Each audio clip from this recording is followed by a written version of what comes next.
Hi எல்லோரும் நல்லா இருப்பீங்கன்னு நம்புகிறேன். எங்களுக்கு லாஸ்ட் வீக்கெண்ட் வந்து 3 நாள் லீவ் இருந்தது. மண்டே வந்து இங்கே தேங்க்ஸ் கிவிங் இருந்ததுனால எதுக்குடா 3 நாள் லீவ் விடுறீங்கன்னு ஆயிடுச்சு. 2 நாள் லீவ் இருக்கும்போதெல்லாம் என்ன பண்ணுவேன், சாட்டர்டேவே எல்லா வேலையும் முடிச்சுட்டு சண்டே கொஞ்சம் ஃப்ரீயாக இருக்கலாம், கொஞ்சம் ரெஸ்ட் எடுத்துக்கலான்ட்டு பிளான் பண்ணி மோஸ்ட்லி அப்படி தான் பண்ணுவேன். ஆனால் இந்த 3 நாள் லீவ் இருக்கும்போது என்ன ஆகிடுதுன்னா, சோம்பேறித்தனம் அதிகம் ஆகிடுது.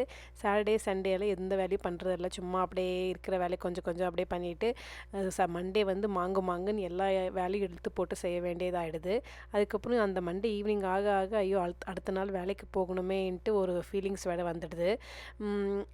நீங்கள் உங்களுக்கெல்லாம் லாங் வீக்கெண்ட் வந்தால் எப்படி பண்ணுவீங்கன்னு சொல்லுங்கள்.